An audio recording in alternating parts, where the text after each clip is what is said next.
बिस्मिल्लाहिर्रहमानिर्रहीम अस्सलाम वालेकुम नाज़रीन, इरफान हाशमी आपको अपने शो में लंदन से खुशामदीद कहता हूँ और आज हमारे साथ अमेरिका से मौजूद हैं सीनियर सहाफ़ी और तज़्ज़िया-निगार शाहीन सबाही साहब। शाहीन साहब बहुत शुक्रिया सर आपके वक़्त का। बहुत शुक्रिया इरफान आपका के अच्छा सर, हम काफ़ी दिनों से कोशिश में थे कि आपके साथ अमेरिका में राब्ता किया जाए और आज हमारा राब्ता आपके साथ बहाल हो गया है और इंशाअल्लाह अब ये राब्ता मज़ीद मज़बूत होने जा रहा है। तो वो क्या खबर है वो ख़ैर हम अभी उसी उससे पर्दा नहीं उठाते। लेकिन सर कुछ खबरें पाकिस्तान की हैं और कुछ खबरें आपके पास अमेरिका में भी हैं जिस पर आज हम तफ़सील से बात करेंगे। पहली जो सबसे इम्पोर्टेंट खबर है जिस पर पाकिस्तान के मीडिया में तो ख़ैर काफ़ी काफ़ी बड़ी हेडलाइन्स लग रही हैं। लेकिन सर लोग ये सवाल कर रहे हैं, अगर आप पाकिस्तान के मीडिया की कोई भी खबर उठाकर देख लें, मरियम नवाज़ आपको हर जगह नज़र आएँगी, चाहे डस्के का इलेक्शन हो, चाहे नौशहरा का इलेक्शन हो, चाहे बाय इलेक्शन हो, चाहे पीडीएम हो, चाहे हुकूमत के खिलाफ कोई बात महाज़ क्रिएट करना हो। डस्का में जो कुछ हुआ तकरीर आपने देखी, जलसे जैसे होते हैं, वहाँ पर जो बयानिए चलते हैं आप देखते हैं। लोग ये सवाल करते हैं और आपके लिए सर ये सवाल है और वो ये कहते हैं कि शाहीन सबाही साहब ऑब्वियसली गवर्नमेंट के बहुत सारे ऐसे हलके हैं जहाँ पर उनकी बात भी सुनी जाती है। तो सर ये जवाब आपने देना है और सवाल भी आपके लिए है कि ये बताएँ कि मरियम नवाज़ के पास लोगों ने तो ये कहा था कि इनके पास कौन-सी ऐसी गिद्दड़ सिंगी है कि वो ज़मानत पर हैं और बाहर फिरती हैं और हुकूमत को टफ टाइम दे रही हैं। तो सर क्यों खामोशी है? कंसर्न क्वार्टर्स क्यों नहीं बोल रहे? बहुत शुक्रिया इरफान आपका। और आपने फिर दोबारा कांटेक्ट किया और हमने रब्ता अपना बहाल किया। असल में बहुत दिन से यहाँ मौसम बहुत ख़राब है। मौसम in not in inverted commas, लेकिन एक्चुअल मौसम जो है ना, बर्फबारी और तूफान और सड़कें ख़राब और बड़ा मसला है लोगों को।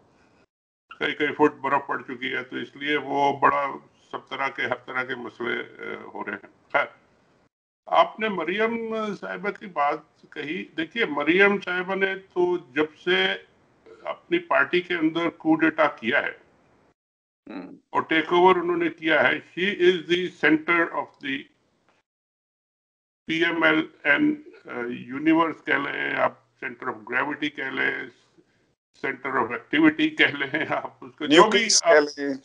हाँ, न्यूक्लियस कह लें। न्यूक्लियस कह लें, वो सारा का सारा सेंटर वो उन्होंने अपने आप को खुद बना लिया है। और वो उन्होंने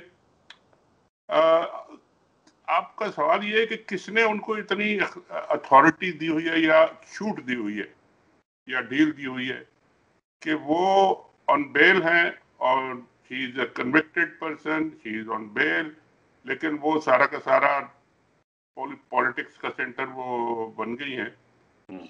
मेरा ख्याल है ये कोई इतना मुश्किल सवाल नहीं है। वो जिन लोगों ने नवाज शरीफ को भेजा था, और शायद उसमें एक शर्त ये भी थी कि ये बीवी भी साथ जाएंगी, और मगर उसमें झगड़ा ये हो गया कि इमरान खान साहब अड़ गए कि नहीं, इनको तो मैंने नहीं जाने देना, क्योंकि नवाज शरीफ साहब हमसे झूठ बोल के गए हैं और चक्कर चला के गए हैं, तो हमें इनको नहीं देना एनओसी और एग्जिट ईसीएल से नहीं निकालना, तो ये यही रहेंगी। अब she had no other option. क्या करती वो? 8-10 महीने तक वो खामोश घर में बैठी रही, हाउसवाइफ बन के, फिर भी कोई मसला हल नहीं हुआ, फिर भी उनको जाने नहीं दिया। तो तब उन्होंने कहा जी अब ठीक है, जब रहना ही है, लड़ना ही है, तो चले बाहर निकल के लड़ते हैं। देन शी केम आउट और वो फिर सारी पार्टी वार्टी को उन्होंने टेक ओवर कर लिया। शहबाज शाह जाके जेल में खुद सेल्फ एग्जाइल होती है, एक तो एक सेल्फ जेल भी होती है, मेरा ख्याल है, जो कि आप खुद अपनी मर्जी से जेल चले जाए तो वो भी जेल जाके बैठ गए, हमजा साहब भी जाके जेल बैठ गए, बाकी पार्टी के लीडर्स भी इधर उधर फिर रहे हैं। तो she became the centre of gravity. तो उन्होंने तो अब देखिए पॉलिटिक्स तो करनी है, और नून लीग का मेरा ख्याल है उनको एक सेंटर चाहिए, वरना ये बहुत अरसे से लोगों का ख्याल था कि नून लीग, नवाज शरीफ को अगर हमने हटा दिया सामने से, -1 सॉर्ट ऑफ कर दिया, तो नून लीग टूट जाएगी, बिखर जाएगी। लेकिन ऐसा हुआ नहीं, इसलिए कि नवाज शरीफ को हटा दिया, लेकिन उनका प्रॉक्सी और उनकी प्रॉक्सी कह लें आप, वो मरियम की शक्ल में अभी मौजूद है। और वो ऑलमोस्ट वो खुद भी एक बड़ी एम्बिशियस और बड़ी जोरदार किस्म की पर्सनैलिटी है और जाहिर उनको सपोर्ट फिर नवाज शरीफ की है, तो वो पार्टी इंटैक्ट है उनकी, और पार्टी मेरा ख्याल है काफी बेहतर भी परफॉर्म कर रही है इन द सेंस के गवर्नमेंट जो है ना वो ज्यादा बेहतर परफॉर्म नहीं कर रही, तो वो पार्टी लग रहा है कि ये बहुत बेहतर परफॉर्म कर रही है। तो that is the reason, otherwise कोई मुश्किल ऐसी नहीं है कि उन्होंने कोई क्रिएट की हो गवर्नमेंट के लिए, या कोई उनके सारे जलसे जुलूस हंगामे सब उन्होंने कर लिए, कोई परेशानी किसी को नहीं हुई, जलसे भी हो गए सारे, सब कुछ हो गया, नथिंग हैपेंड। अब वो उन्होंने यू टर्न भी ले लिए बहुत सारे, now she is going to the parliament, election लड़ रही है, सेनेट के इलेक्शन लड़ रही है, उसके बाद फिर लॉन्ग मार्च होगा, फिर इस्तीफे होंगे, जो भी होगा। So she is doing politics according to the wishes of the, people who matter. In short, यानी उसका जवाब यही है कि she is not creating any big problems. Sir ये जो इनके बयान है, मिसाल के तौर पे NA 75 डस्का में दोबारा इलेक्शन कराया जाए, मरियम नवाज का मुतालबा, ऑब्वियसली एक पॉलिटिकल फोर्स यहाँ से एक जहत मिल रही है पूरे उस नैरेटिव को। नौशहरा में इलेक्शन जीत गए, PTI से निजात मुबारक हो मरियम नवाज। इमरान खान माफिया का सरबराह रुखसत करने का वक्त आ गया, मरियम नवाज। लापता अफराद के अहले खाना सर्दी में खुले आसमान तले बैठे हैं, मरियम नवाज। मरियम नवाज लंदन जाना चाहती हैं, इसके लिए बैकडोर राब्ते किए गए, फवाद चौधरी। अच्छा, अब मुझे ये बताएं कि ये काफी वाइब्रेंट हैं और बड़ी एक्टिव नजर आ रही हैं, और आपने सही कहा कि इसके अलावा ऑप्शन भी इरफान क्या मौजूद है? कोई ऑप्शन मौजूद नहीं है, घर में हाउस वाइफ बनकर नहीं बैठ सकती थी। इमरान खान साहब की से गलती है रोकना मरियम नवाज को, अगर ना होती तो कोई न्यूक्लियस भी ना होता और ये जो इस वक्त सिचुएशन है ये मुख्तलिफ होती। मेरा ख्याल है गलती तो नहीं है उनको। देखिए, अगर प्रिंसिपल पॉलिटिक्स इन्होंने करनी है तो फिर तो दोनों को रोकना चाहिए था। नवाज शरीफ को भी देने की कोई इजाजत देने की जरूरत नहीं थी और इनको भी नहीं थी। ये तो they belong to the jail because they are convicted people. Conviction के बाद बेल बहुत कम होती है और उन लोगों की हो गई। लेकिन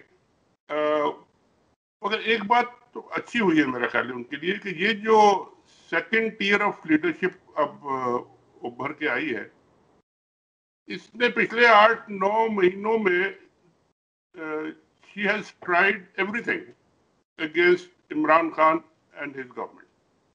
जलसे कर लिए, जुलूस कर लिए, बड़े बड़े बयान दे दिए, इतनी एक्सट्रीम किस्म की बातें कि मर गए, जले गए, खत्म हो गए, पार्टी टूट गई, ये हो गया, वो गया, मतलब यू थिंक ऑफ इट। लेकिन एक्चुअल रियल डैमेज अभी तक इनको नहीं हो सका। ये जो आपने मेंशन किया कि जी उनकी पार्टी में नौशहरा में कुछ उनको सेटबैक हुआ इस बाय इलेक्शन में, that is more because of the division with in the party. वो आपने भी सुना होगा कि वो जो परवेज खटक साहब के भाई एक तरफ उनकी तरफ चले गए और आपस में वो लड़ाइयां हैं, और बाकी जगहों पे भी जो उनकी इंटरनल लड़ाइयां हैं वो डैमेज कर रही हैं इनकी पार्टी को। लेकिन वो खटक साहब कह रहे हैं सर वहां पे धांधली हुई है और उसके सबूत मौजूद हैं और हम इलेक्शन कमीशन जाएंगे। सर धांधली को तो आप एक तरफ रखे ना, धांधली तो हर जगह होती है, हर जगह सबूत होते हैं, आता सबूत कोई नहीं है, और जब आता है सबूत तो वो आज तक आपने देखा है, मुझे तो कोई याद नहीं हो कि धांधली की बेसिस पे इलेक्शन कमीशन ने कोई इलेक्शन जो है वो ओवरटर्न किया हो। कोई नहीं सर, कोई भी नहीं ले आए कोई, अगर किसी के पास है धांधली का सबूत तो। अब वो 20-25 जो कहते हैं दोबारा इलेक्शन होना चाहिए, उनपे आप दोबारा गिनती होगी या दोबारा बाय इलेक्शन होगा, या पूरे जो जैसे आप कह रहे हैं मरियम साहब कह रही है कि पूरे 75 के हल्के में दोबारा इलेक्शन हो, दोबारा हो जाए, वो भी ऐसे ही होगा। अभी तो 2 लोग मरे, शायद फिर कोई खुदा ना करे कोई ज्यादा कोई लोग सामने ना आ जाए, तो वो होगा। ये सब ऐसे ही। और ये इससे कोई गवर्नमेंट को इतना डैमेज नहीं हो रहा मुझे लगता है। मेरी अभी हाल ही में बात हुई प्राइम मिनिस्टर साहब से भी, तो उन्होंने कहा है हमें कोई फर्क नहीं पड़ रहा। और ये खासकर सेनेट में जो इन्होंने यूसुफ रजा गिलानी साहब को खड़ा किया है, बड़े आराम से हम जीतेंगे, उनको कोई फिक्र नहीं। मैं इसी तरफ आने लगा था, आपकी बात हुई और खबर भी आपने दे दी कि आपकी वज़ीर पाकिस्तान इमरान खान से बात हुई सेनेट के election, but he is testing the waters. Zardari साहब के बारे में सर कहा जा रहा है और वो इस बेस के ऊपर तहरीक-ए-एतमाद का फैसला करेंगे, क्योंकि यही सवाल था पीडीएम की दीगर जमातों का कि आपके पास स्ट्रेंथ है तो शो करें, and this is the card Zardari साहब इज प्लेइंग कि let's send a candidate in the form of Yusuf Gilani, और फिर जो सपोर्ट मिलेगी उसको यूज किया जाएगा। देखिए, गिलानी साहब का जो इलेक्शन का इशू है ना, इसको जरा थोड़ा सा इन डेप्थ अंडरस्टैंड करने की जरूरत है। इसको लोगों ने बना दिया है कि जी अगर ये गिलानी साहब जीत गए तो ये एक गवर्नमेंट पे नो कॉन्फिडेंस हो जाएगा। मेरा ख्याल है शायद किसी पीएमएलएन के तर्जुमान ने या खातून ने ये भी कहा है कि जी अगर गिलानी साहब जीत गए तो इमरान साहब को बस चले जाना चाहिए, इस्तीफा दे देना चाहिए, वो कुछ छोड़ के भाग जाए। देखिए, गिलानी साहब का इलेक्शन कोई 51% की मेजोरिटी से नहीं होगा। आप अगर देखें लास्ट टाइम जब ये इसी सीट पे इलेक्शन हुआ था सेनेट का, तो there were out of 400 and some votes, only 291 votes were cast of MNAs.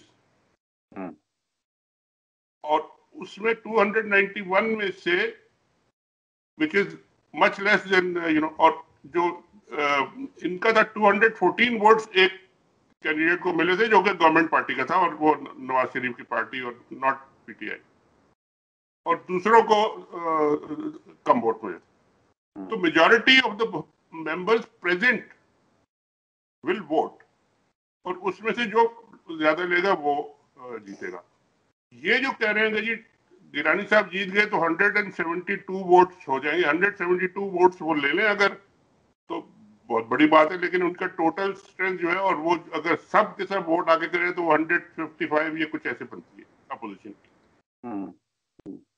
और तो गवर्नमेंट ये के पास 100 लाइक 80 179 88 कुछ ऐसे हैं। तो ये अगर पूरे अपोजिशन उनको वोट करे और फिर कोई 20-25 पीटीआई वाले वोट करें, फिर तो उनको मिल जाती है 172, which is a big number and which will be a big sign कि हाँ ठीक है जी, अब आप और यही नंबर अगर रिपीट हो नो कॉन्फिडेंस में। मगर एक और फर्क भी है, ये वोट तो होगा सीक्रेट, मे भी 2-4 लोग जो नाराज हैं जो इधर उधर हो जाए या जिनका पता न चले, हो सकता है कि कुछ लोग दे दें वोट। इस तरह पार्टी में झगड़ा है, जैसे अभी नौशहरा में हुआ, इनकी पार्टी का फैक्शन हो गए तो वो दूसरे जीत गए। नो कॉन्फिडेंस वोट जो होता है वो होता है ओपन वोट। हर एमएनए को खड़ा होकर अपना हाथ उठा के कहना होता है कि मैं इधर हूं, मैं किसके साथ हूं, और मैं इस लॉबी में जा रहा हूं, यस लॉबी में और नो लॉबी में, और सबको दिखाना पड़ता है अपने अपने शक्ल भी और वोट भी। तो वहां जाके अगर गवर्नमेंट के 20-25 लोग आके अगर इतनी हिम्मत करें कि उनके साथ चले जाएं, तो फिर तो ज़ाहिर है गवर्नमेंट गिर जाएगी। और मैं आज सुन रहा था एतजाज हसन साहब को, उन्होंने कहा अगर ऐसी सिचुएशन हुई तो इमरान खान 2 मिनट नहीं लगाएंगे और असेंबली को तोड़ देंगे। क्योंकि if he loses a majority, so he will, before the no confidence is moved, he will dissolve the assembly. मगर साथ ही उनका एक पॉइंट ये भी था कि कोई मेंबर असेंबली का, ना गवर्नमेंट पार्टी का, ना नून का, ना पीपीपी का, ना किसी का, nobody wants के असेंबली डिसॉल्व हो। तो ये बड़ा एक थ्रेट है उन सबके ऊपर कि अगर उन्होंने इतनी बड़ी कोई थ्रेट इमरान खान को ला के तस्लीम दी कि जी ये ले अब आपकी हुकूमत जा रही है, तो वो फिर सारी की सारी असेंबली ही रवाना कर देंगे, और फिर वो सब जो भी होता है, फिर बाई इलेक्शन हो या नया इलेक्शन हो, जो भी। तो सर इसमें तो सर सबसे ज्यादा नुकसान तो अपोजिशन को होगा, क्योंकि अब देखें अपोजिशन की आप ये कि कौन अफोर्ड कर सकता है, कौन अफोर्ड करेगा। क्योंकि अगर एक एक इलेक्शन पे इतना झगड़ा हो रहा है कि जी वो 20-20 डब्बे जो थे उठा के वो कोई ले गया और गायब हो गया। आप ये भी सर बताएं कि फौज की गैर मौजूदगी में इलेक्शन हुआ है ये, और लोग ये भी कह रहे हैं कि यार ये तो होना था। जब आपको याद होगा कि माजी के अंदर आर्मी चीफ ने भी कहा था कि आप हमें बुलाते हैं, हमें शौक नहीं है गिलगित बल्तिस्तान का इलेक्शन देखा, और ये आप देख रहे हैं कि 2 लोग एक हल्के के अंदर 2 लोग अपनी जान से गए। अगर ये इलेक्शन होता है पूरे मुल्क के अंदर, तो सर ये तो फिर खूनी इलेक्शन होगा। अगर इस तरह का इलेक्शन होगा तो फिर तो वो इलेक्शन ही होगा, वो तो फिर वॉर होगी सर। वो तो फिर बाकायदा हर जगह ही फिर ये हो रहा होगा और लोग उठा उठा के भाग रहे होंगे, तो you that will be unmanageable. हमारा जो माफी मैं चाहता हूं कि आपका इलेक्शन कमीशन जो है, या हमारा जो इलेक्शन कमीशन जो है, it is so weak, it is so poor कि उनकी तो लगता है कि रीढ़ की हड्डी होती है, विदाउट अच्छी होती है, सर, विदाउट बैकबोन सर। वो उनके पास शायद तो रबड़ की हीर की हड्डी है और कोई बोन है ही नहीं वहां पे। क्योंकि कोई किसी को वो ना अपनी अथॉरिटी इस्तेमाल कर सकते हैं, ना किसी को रोक सकते हैं, ना किसी को बता सकते हैं। जो दिल का, जिसका दिल चाहता है वो करता है, और फिर वो आगे रिजल्ट ओके कर देते हैं। अब उनको जब पता लगता है कि जी ये तो वीडियो आ गई कि जी खरीद रहे हैं, बेच रहे हैं, उसके बाद भी कुछ नहीं करते सर। अब ऐसे इलेक्शन कमीशन को आप कह दें कि जी आप पूरे मुल्क में इलेक्शन कराओ, तो वो क्या खिचड़ी पकाएंगे अब पता नहीं। मगर ये कि सर दो बातें हैं। एक तो मरियम मुतालबा कर रही है पूरे हल्के में इलेक्शन करवाया जाए। इट मींस के वो तो 23 स्टेशंस का मामला था। इसका मतलब ये हुआ कि उन्हें अपनी हार नजर आई है, जो वो पूरा मुतालबा कर रही हैं कि पूरे का करवाया जाए। और सर 23 बंदे जो गायब रहे, यहाँ भी इंक्वायरी होनी चाहिए। उनके जियोफोरेंसिक फोन के होने चाहिए कि कहाँ रहे रात भर और सुबह क्यों ये आए। वो तो उनका बेसिक मुतालबा तो एक कॉन्स्टिट्यूंसी का इलेक्शन नहीं है, उनका तो है पूरे मुल्क में जनरल इलेक्शन का मुतालबा। हम्म। वो तो कह रही है कि जी इमरान खान साहब घर जाएं या असेंबली भी घर जाएं। और एक और मैं आपको बता दूं, ये मेरे काफी सोर्सेज से मुझे ये बात किसी ने बताई कि अगर ये सिचुएशन आ गई कि इमरान खान साहब को ये खतरा सीरियसली लगा कि जी हाँ अब ये अपोजिशन वाले जो है ना मुझे नो कॉन्फिडेंस करके हटा देंगे, और वो तैयार है, ये बिल्कुल सही है जैसे एतजाज हसन साहब कह रहे हैं, और मैं भी बता रहा हूँ आपको कि जी इमरान खान साहब बिल्कुल असेंबली को फारिग कर देंगे, कहेंगे जाओ। उसके बाद जो है ना वो फिर 3 महीने वाला पीरियड जो है ना, वो आपके पास 3 महीने वाला पीरियड नहीं होगा। फिर वो फिर मेरा ख्याल है वो कोई 2-3 साल का पीरियड होगा, जिसमें कि आपने बहुत सारी चीजें जो आप नहीं कर सकते, हाथ बने हुए हैं, लॉ पास नहीं होता, ये नहीं हो रहा, वो नहीं हो रहा, जुडिशरी हेल्प नहीं कर रही, तो फिर वो सारी चीजें स्ट्रेट करने वाला पीरियड होगा, और जिसमें फिर टेक्नोक्रेट्स और ये वो सारे लोग जो भी हैं वो फिर मौका मिल जाएगा। जो भी लोग तैयार बैठे हैं साइड्स में, अगर आपने, और पॉलिटिशियंस खास कर, ये कोई अपोजिशन और गवर्नमेंट की बात नहीं कर रहा मैं, पूरी पॉलिटिकल क्लास की बात कर रहा हूँ, अगर उन्होंने ये मौका एक दफा और दे दिया उन लोगों को कि जी आपने इस्टेब्लिशमेंट कह लें, आप जुडिशियल इस्टेब्लिशमेंट कह लें, आप सिविल मिलिट्री इस्टेब्लिशमेंट कह लें, इन सबको मिला के वो सारे फिर एक हो जाते हैं, उनको मौका दे दिया, तो फिर ये पीरियड 3 महीने का नहीं होगा, ये फिर एक लंबा पीरियड होगा जिसमें काफी अच्छी सफाई होगी। आपने दो सर बातें कही। एक तो आपने जुडिशरी का कहा कि इदारे परफॉर्म नहीं कर रहे, सपोर्ट नहीं मिल रही। सर जुडिशरी ने, इलेक्शन कमीशन ने तो सर आपने कहा ना कि बैकबोन नहीं है, सर जुडिशरी ने तो सर इससे ज्यादा, मुझे तो सर कोई कहने में आर नहीं है, बहुत ही पुअर परफॉर्म किया है। जस्टिस काजी फैज ईसा का केस सर एक एग्जाम्पल बन चुका है। जैसा अब जिस दिन उन्होंने वहां पर ये मामला हुआ और कहा कि प्राइम मिनिस्टर के खिलाफ ये जो आपने कहा इसकी कोई अहमियत नहीं और खत्म करें और ये पार्टी है लिहाजा इस चीज को डिस्पोज ऑफ किया जाता है। सुनने में ये आ रहा है कि ये वहां से उठे, अंदर गए और वहां पर काफी तू तू मैं हुई है, झगड़ा हुआ है, और उसके बाद उन्हें इख्तिलाफी नोट लिख दिया और उसमें कहा कि ये गैर कानूनी है।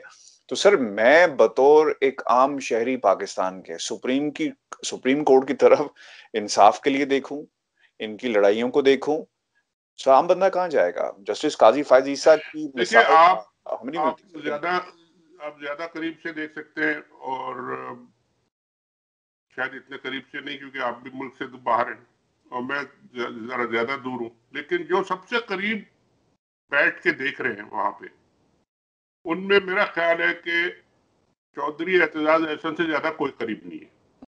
चौधरी एतजाज एहसन साहब जो थे, उनसे ज्यादा मेरा ख्याल है कोई भी वेल इन्फॉर्म्ड पर्सन पाकिस्तान में नहीं हो सकता about judicial matters and about superior judiciary, supreme court वगैरह के मसले, और उनके क्योंकि सारे जजेस भी उनके दोस्त रहे हैं, उनके साथ काम भी करते हैं, तो he is very well informed. उन्होंने अपने एक बड़े रिमार्केबल इंटरव्यू में आज ये कहा कि जस्टिस फाइज ईसा साहब के केस में जब justice Faez Isa who is a Supreme Court sitting जज और वो केस सुन रहे हैं, उसमें डॉक्यूमेंट्स ऐसे पेश किए जो कि खुद उन्होंने कहा कि जी I don't know whether they are authentic और नॉट, तो भाई आप कैसे अनऑथेंटिक डॉक्यूमेंट्स पेश कर सकते हैं। और ये बात जब बाकी जजेस के पास जब पहुंची कि जी ये उन्होंने जब देखा कि जी अनऑथेंटिक डॉक्यूमेंट्स आप दे रहे हैं, तो देन दे डिसाइडेड कि जी नो मोर, और फिर उन्होंने वो जजमेंट लिखा कि जी आप इस केस को नहीं सुनेंगे और you are recused from this. हालांकि this is a very exceptional situation where a sitting judge is recused by other judges, not himself. तो ये तो जजेस की उन्होंने कहा एक बहुत बड़ा फिशर बन चुका है already, which is a very very dangerous thing for Pakistan.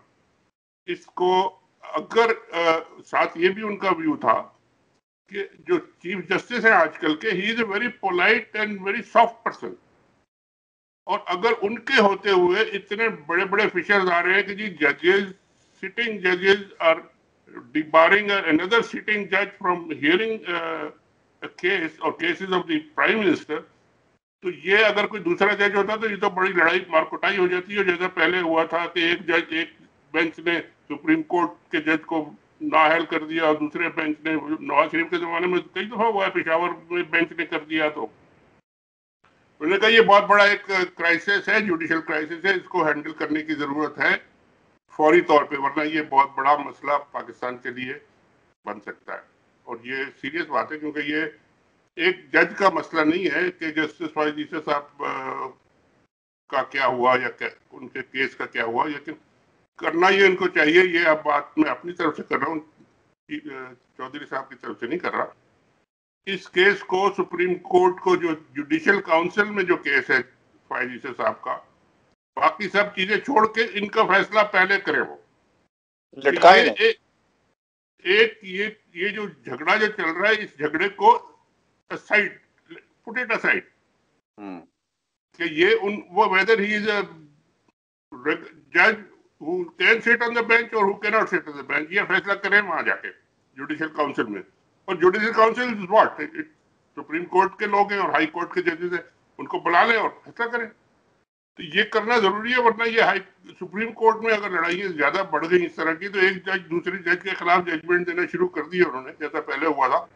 ये तो लोग तो वैसे ही मारे जाएंगे, ये तो आपस में उनकी लड़ाई जो है वो बड़ा मसला क्रिएट कर देगी। और सर ये जो जिस तरह आपने इशारा किया बिल्कुल सही कहा, और ये भी खतरा हो सकता है कि जुडिशरी वकला डिवाइड हो जाए, और जब वकील सड़कों पे आएंगे और बार काउंसिल्स डिवाइड हो जाएं, यहाँ पे सब ये तो हुआ ना। देखिए जब पहले जुडिशरी डिवाइड हुई तो उसके साथ ही वकीलों में भी ग्रुप्स बन गए, एक फलाने जजेस का ग्रुप उसके सपोर्टर्स बन गए, दूसरे पार्टी के सपोर्टर्स बन गए। इफ्तिखार चौधरी साहब का जो वक्त था उसमें बिल्कुल बिटवीन डाउन द लाइन वो डिवाइड हो गया, एक ग्रुप इसका एक ग्रुप उसका, और वकीलों में भी और उसके बाद। तो ये जुडिशरी का पूरा ही मतलब है कि मामला बड़ा गड़बड़ हो जाएगा। और ये फिर इसको कौन संभालेगा? ये नहीं, अभी तो हमें प्रॉब्लम है कि जी हमारी ब्यूरोक्रेसी खराब है, हमारी पुलिस खराब है, हमारी गवर्नमेंट काम नहीं कर रही है हमारी। अब अगर जुडिशरी भी आपस में लड़ पड़ी तो फिर तो रास्ता पता नहीं कौन निकालेगा, कैसे निकालेगा। बिल्कुल सही है सर। सर आखिर में एक खबर बड़ी इम्पोर्टेंट है, और ये जहां पे आप बैठे हुए हैं यहाँ से इस खबर का ताल्लुक है, और मैं सिर्फ ये जानना चाहूंगा कि खबर असल में है क्या, इस पे रोशनी डालें, ताकि हम इसे बिल्कुल जिस तरह ये प्रिंट हुई है वो हम अपने सुनने वालों के सामने रखें, क्योंकि इस खबर का ताल्लुक एक मीडिया के ऑनर के साथ है, ऑनरशिप उनकी वहां पे जिक्र किया गया है, और ये पाकिस्तान में डिस्कस नहीं हो रही। और इसमें प्रेसिडेंट्स भी बताइएगा, क्योंकि मीडिया के ऊपर भी कुछ चीजें लागू होती हैं। अगर किसी मीडिया के मालिक के खिलाफ अगर खबर होगी तो क्या उस आउटलेट पे चलनी चाहिए या नहीं चलनी चाहिए, इस पे भी रोशनी डालिएगा। सर मैं खबर की पहली जो लाइन है वो मैं पढ़ देता हूँ। The Pakistani woman says the northern Virginia housekeeping job was a labour trafficking. Sir ये वॉशिंगटन पोस्ट में ये है, और रेचल विनर की ये खबर है जिसमें रिहाना बीबी ने कुछ इल्जामात लगाए हैं। तो सर इस पे हमें जरा अपडेट कीजिएगा और हमारे सुनने वालों को। कि ये खबर है एशबर्न वर्जीनिया की, जो मेरा मोहल्ला है, जिस मोहल्ले में मैं रहता हूँ। बिल्कुल आपके मोहल्ले की खबर है सर। मोहल्ले की खबर है, लेकिन छपी वॉशिंगटन पोस्ट में है, मुझे नहीं पता था इसका। क्योंकि ये एक केस ऐसा है कि इस तरह के बेशुमार केसेस आ चुके हैं, और ये जो लेबर, खासकर जो हाउस होल्ड लेबर है, जो घरों में बड़े लोगों का, ये उनको अमेरिका में एक फैसिलिटी है, अगर आप अमीर हैं और आप बड़े वेल सेटल्ड हैं तो आप बाहर से अपने घर पे काम करने के लिए खादमा हाउसमेट। हो या हाउस मेड हो या कोई भी हो, उसको बुला सकते हैं, और कई लोगों ने बुलाया, बेशुमार लोग हैं। जैसा सुषमा और स्वराज, आपको याद होगा सर, वो भी ये जी केस जी हुआ सर, था। कोई भी केस, तो ये लोग आते हैं वहां पे, यहाँ रहते हैं। हमारी जो डिप्लोमेट्स को तो ये फ्री इजाजत है कि वो अपने साथ अपने कुक भी लेके आते हैं और ड्राइवर भी लेके आते हैं, वो सारे, वो तो सब ठीक है। लेकिन ये जो केस है, इसमें हुआ ये कि एक खातून को लाया गया यहाँ, और जो रिपोर्ट है उसमें ये लिखा गया कि जियो ग्रुप के मीर शकील रहमान साहब ने हेल्प किया उनको यहाँ आने में। अच्छा, ये इसमें कहा गया है। अब ये कहा गया, अब इसमें ये नहीं पता कि किस तरह हेल्प किया, क्या पैसों से हेल्प किया या कुछ लीगल तरीके से हेल्प किया या कुछ डिप्लोमेटिक हेल्प किया, या जो भी, मतलब जिस तरह भी हेल्प किया, वी डोंट नो, मगर हेल्प किया। और वो खातून यहाँ आई, और फिर वो, उनके कोई रिश्तेदार हैं यहाँ पे, याहिया या कोई उनके पास वो रही, और फिर 4-5 साल वो रही, हम्म। और उसमें उनको बड़ी परेशानी रही, उनको घर से निकलने नहीं दिया जाता था, और उनको यहाँ तकलीफ दी जाती थी, उनको बेसमेंट में सोने के लिए प्रॉब्लम थी, नहाने नहीं दिया जाता। इस तरह के बहुत सारे इल्जाम हैं जो उन्होंने लगाए हैं। फिर वो अपनी एक पाकिस्तानी दोस्त से बात बात करती थी, उन्होंने फिर उनको कहा कि जी आप बाहर निकले, आप खड़ी हों। फिर उन्होंने निकली, खड़ी हुई, फिर वकील किए, फिर वो एक केस चला। अब उन्होंने एक लीगल स्टेटस क्लेम किया है कि जी मुझे यानी क्या कहते हैं, वायलेट किया गया है, यानी मेरे जो रूल्स थे, जिस बेसिस पे मुझे बुलाया गया था, वो मुझे राइट्स मेरे नहीं दिए गए, और मेरे साथ ज्यादती की गई है। हम्म। मतलब कुछ जिनसी या फिजिकल नहीं है, लेकिन ये जो लेबर के लॉज के तहत जाती। हम्म। तो वो अब वो केस बाकायदा आ गया है, और वो अब चल रहा है। उसमें जो है ना, अब ये कहा गया है कि ये खातून जो थी, ये इलीगल थी यहाँ पे। ये कहा गया जो डिफेंस जो है उनकी तरफ से, यानी जिनके घर में वो रहती थी, उनके खिलाफ उन्होंने केस किया है कि जी मुझे इसका डैमेजेस दिए जाए। 4-5 साल मुझे तनख्वाह $25,000 5 साल में दी गई। $25,000। $25,000 टोटल शायद उन्होंने लिखा है। और वो मेरा ख्याल है वो बिल्कुल इतनी नहीं बनती कि वो क्या तनख्वाह होगी 25,000 5 साल में, तो कुछ भी नहीं होता। तो $400-500 महीना भी नहीं बनते। खैर, वो उन्होंने कहा मुझे पैसे दिलवाए जाए इनसे, और ये केस उन्होंने बनाया है कि जी मुझे इस बेसिस पे, मुझे मेरी प्रोसिक्यूशन जो हुई है उसकी वजह से मुझे यहाँ रहने की इजाजत दी जाए, लीगल स्टेटस दिया जाए, ग्रीन कार्ड दिया जाए, ताकि मैं अपने बाकी फैमिली वालों को भी बुला सकूं। हम्म। और उसमें जो जो मीर शकील रहमान साहब का नाम आया, वो इस हद तक ही सिर्फ आया है कि उन्होंने हेल्प किया इनको यहाँ आने में। हम्म। और अब वो कह रहे हैं कि जी शी केम हियर इलीगली, या अभी स्टेटस उनका इलीगल है। जो डिफेंस है। तो अब ये कि वो इलीगली अगर आई तो क्या हुआ, कैसे लीगल थी या इलीगल हो गई या बाद में, ये सब अब चीजें, जो केस चलेगा तो सामने आएंगी। बट ये इस तरह के बहुत सारे केस आते हैं, और बाज़ वक्त बड़े बड़े लोगों के नाम भी आ जाते हैं, बाज़ वक्त रेगुलर ही चलते हैं मामले। तो मुझे सर, आपको क्या लगता है कि ऑब्वियसली नाम बड़े थे, फैमिली भी ऑब्वियसली बहुत बड़ी है, तो नाम इस्तेमाल किया गया है इस खातून की तरफ से?